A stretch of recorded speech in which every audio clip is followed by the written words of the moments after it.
El verano de 1989 quedó marcado en la memoria de cada cubano como el momento en que la máscara de la revolución se terminó de pudrir para mostrar el rostro de una organización criminal. El juicio contra el general Arnaldo Ochoa Sánchez no fue un acto de justicia, sino una puesta en escena macabra diseñada por Fidel y Raúl para salvar sus propios pescuezos ante la comunidad internacional. Ochoa, un hombre con un carisma que opacaba la figura gris de Raúl, se había convertido en un peligro para la dinastía porque el pueblo y las tropas lo respetaban de verdad.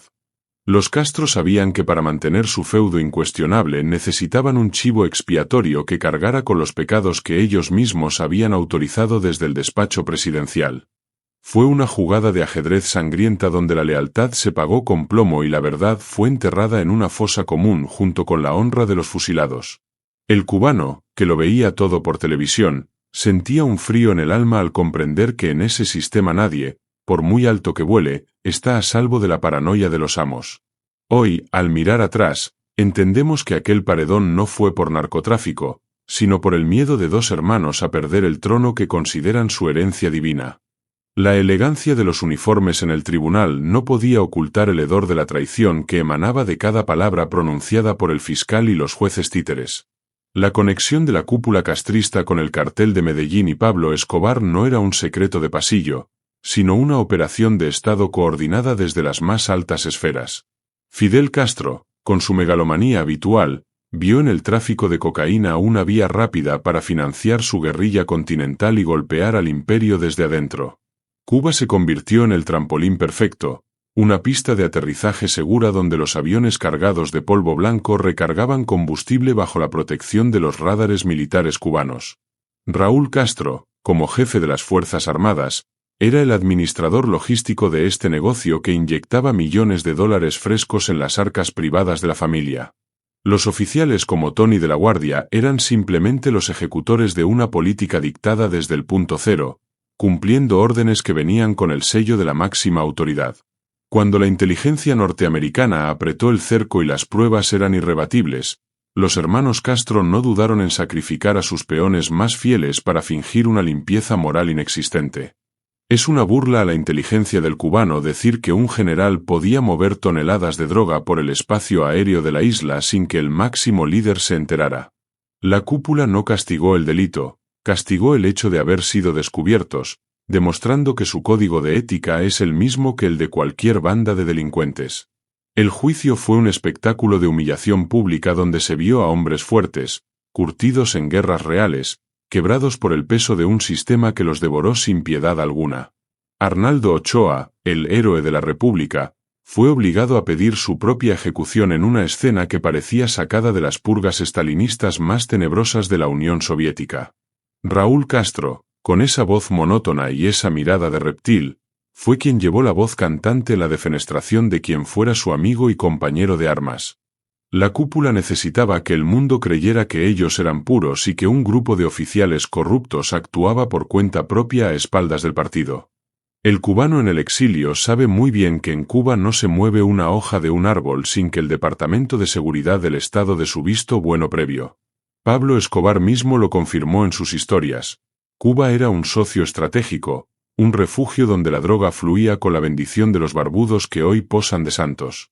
El fusilamiento de Ochoa, de la Guardia y los demás fue el mensaje más claro de Raúl: aquí se muere quien yo diga, cuando yo lo diga, para salvar mi pellejo. Esa sangre todavía mancha las manos de un general que hoy celebra su vejez mientras las familias de los fusilados cargan con un estigma que no les pertenece. Ver a Fidel Castro en la televisión, fingiendo indignación moral ante las cámaras mientras juzgaba a Ochoa, fue la cumbre del cinismo que define a esta dictadura familiar. Hablaba de la pureza de la revolución mientras sus cuentas bancarias crecían con el dinero manchado por la sangre del narcotráfico internacional que él mismo auspiciaba. Raúl estaba sentado a su lado, asintiendo con la cabeza, siendo el cómplice silencioso que preparaba los pelotones de fusilamiento para borrar las evidencias vivas del negocio.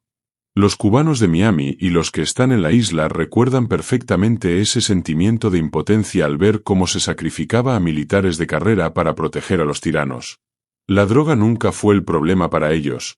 El problema fue que el negocio se filtró y puso en riesgo la estabilidad del régimen ante sus propios aliados. La cúpula militar se cerró sobre sí misma, eliminando a cualquiera que tuviera el carisma suficiente para liderar un cambio o que supiera demasiado sobre los tratos con el cartel. Hoy, cuando se habla de Raúl y su longevidad, hay que recordar que su vida se ha prolongado sobre los cadáveres de quienes una vez lo llamaron hermano. No hay honor entre ladrones, y mucho menos entre dictadores que han hecho de la traición su principal estrategia de supervivencia política.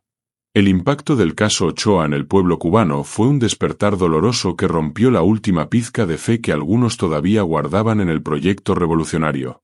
Se dieron cuenta de que vivían bajo un régimen capaz de devorar a sus propios hijos con tal de mantener el control absoluto de la isla y sus recursos.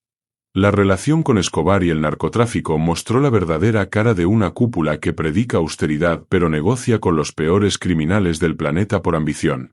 Raúl Castro, el gran estratega de la represión, utilizó el fusilamiento para purgar las fuerzas armadas y colocar a sus incondicionales en los puestos clave de la economía. El exilio cubano ha denunciado incansablemente esta hipocresía, señalando cómo el Estado cubano se convirtió en una corporación del crimen organizado bajo el mando de los Castro. La narrativa de salvar la patria se desmoronó frente a las evidencias de vuelos nocturnos y lanchas rápidas cargadas de veneno blanco autorizadas desde La Habana. Aquel juicio lineal y prefabricado fue la sentencia de muerte no solo para los acusados, sino para la moral de un sistema que ya no pudo recuperarse de tal bajeza. Cada disparo en el paredón de la cabaña esa madrugada fue un clavo más en el ataúd de la libertad de Cuba, puesta al servicio del narcotráfico. Hablemos de la frialdad de Raúl durante esos días, donde ni siquiera la historia compartida con los acusados le impidió firmar las sentencias de muerte de sus subordinados.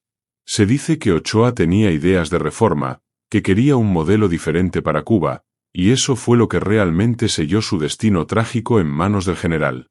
La droga fue la excusa perfecta, el disfraz ideal para eliminar a un rival político interno que gozaba de un prestigio que los Castro ya habían perdido. El cubano, que es sabio por naturaleza, entendió que el mensaje era: si esto le hacemos al héroe de Angola, imagínate lo que te haremos a ti. La cúpula se blindó, creando una estructura donde la obediencia ciega es la única forma de sobrevivir dentro de los círculos de poder castristas. El repudio hacia Raúl nace de esa capacidad de mirar a los ojos a un hombre y luego mandarlo a matar por conveniencia personal y política. El exilio nunca olvidará que mientras nosotros construíamos comunidades de libertad, ellos construían rutas de narcotráfico para destruir las democracias vecinas.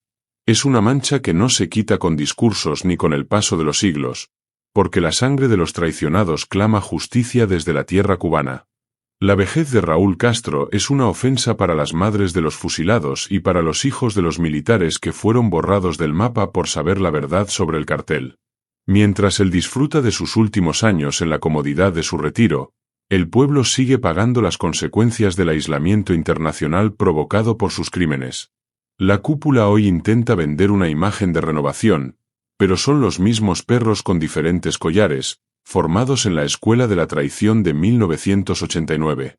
El narcotráfico dejó de ser una operación de necesidad económica para convertirse en el ADN de una élite que no sabe vivir sin el dinero sucio. Raúl es el patriarca de esa mafia, el que sabe dónde están enterrados los secretos de la relación con los narcos colombianos y mexicanos que aún hoy operan bajo su sombra. El cubano de a pie, el que no tiene dólares ni familia afuera, es el que sufre las carencias mientras los herederos de la cúpula lavan el dinero en negocios turísticos. No hay elegancia que tape la fealdad de un régimen que utilizó la soberanía nacional para esconder cargamentos de cocaína en las playas de Varadero.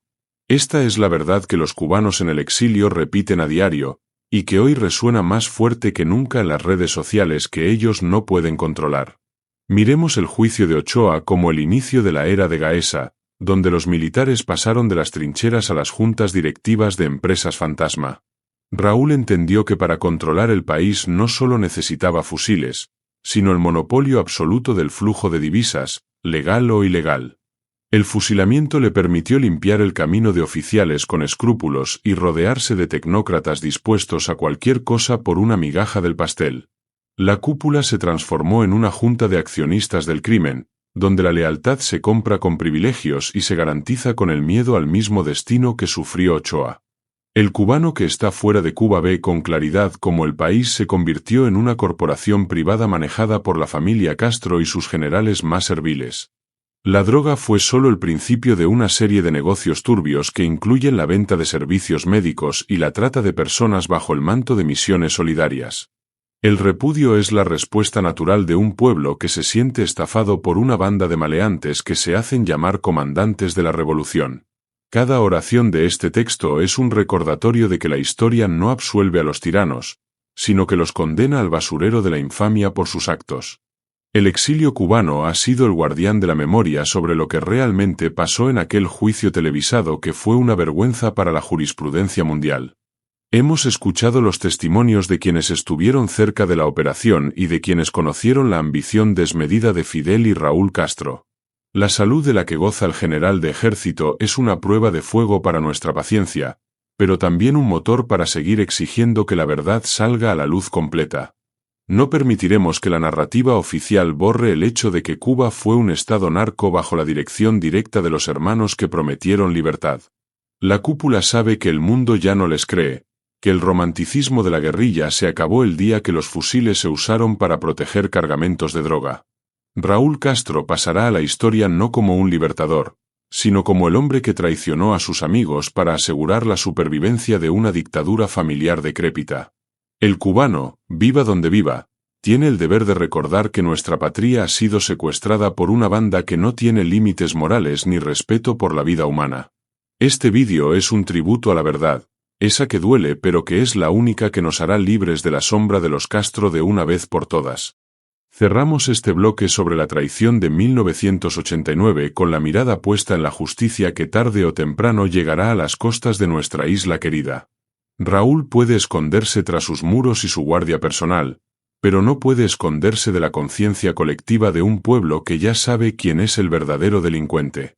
El exilio seguirá denunciando los vínculos de la cúpula con el crimen organizado, asegurándose de que el mundo sepa que en La Habana gobierna una mafia, no un gobierno. La memoria de Ochoa y de los que cayeron por saber demasiado es una herida abierta que solo cerrará cuando Cuba vuelva a ser una república de leyes y no de caprichos militares. A mis hermanos en la isla les pido que mantengan viva esta historia, que se la cuenten a sus hijos para que nadie vuelva a caer en el engaño de los falsos profetas. La longevidad de un hombre es nada comparada con la eternidad de un pueblo que decide romper sus cadenas y buscar la libertad con dignidad. Gracias por estar aquí, por escuchar esta descarga necesaria y por ser parte de la reconstrucción moral de nuestra nación cubana. Nos vemos en la próxima entrega, donde seguiremos quitando las máscaras de los que han destruido nuestra casa por más de 60 años. Patria y vida, cubanos, la verdad nos hará libres.